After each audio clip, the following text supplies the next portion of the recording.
Okay. So let's start up the question, please. A lady comes 5 weeks post IVF.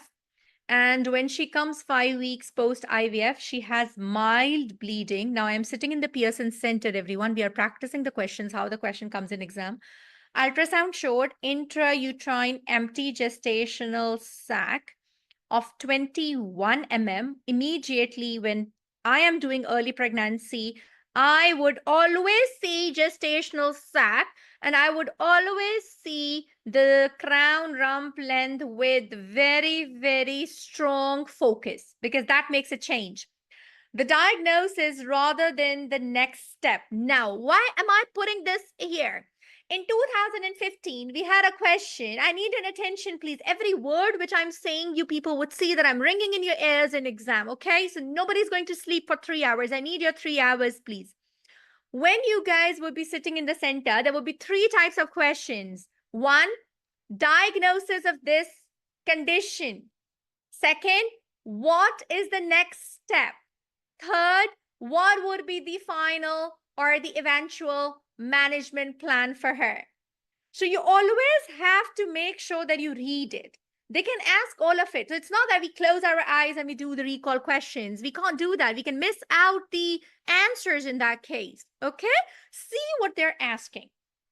Now, if they ask you the diagnosis, immediately it should ring in my ear.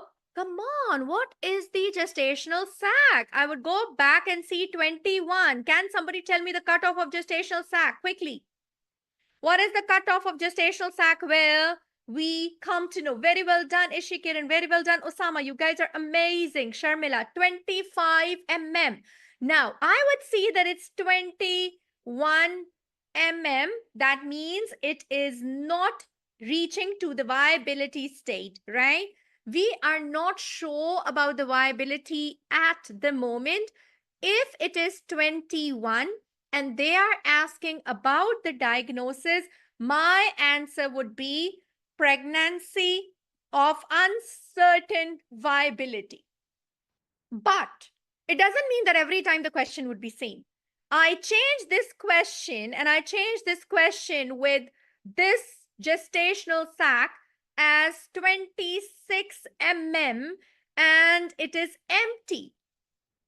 Empty. Now my answer is not pregnancy of uncertain viability. Now my answer is it is a miscarriage. Are you guys understanding? And let me tell you guys, there are 3 EMQs which you will get on the diagnosis of miscarriage, uncertain viability, unknown location. They play around with these terms so much. Am I clear? Am I clear about your vision? See, I don't want you to cram up the recalls. I want that if any question comes in the world regarding this, you are efficient to pick up the answer. Okay, now this is my love to you. When you say, Mama, I love you. Mama loves you. So when this is diagnosis, you would answer about this. Okay, but when they say the next step, no matter it was 21, no matter it was 26. In both the case, next step would be, Osama, 7 days rescan. Are you guys with me? Are you guys with me? No matter it's 21 mm, make your concept very clear. We are not doing anything if it's 21 mm. We will see it increases. If it's 26, even then we are not doing anything. The guideline says, please give 7 days to the patient. Clear?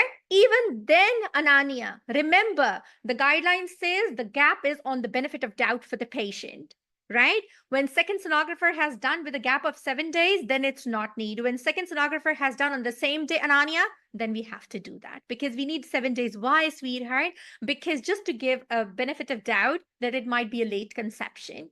Do you understand, my dear? Same day, we do not agree with gap of 7 days. Second is something where we can do the termination or we can put up with the misoprostol. Make sense, everyone? Why am I telling you that I don't want that you guys just learn the question? You should understand the question. Okay? Okay.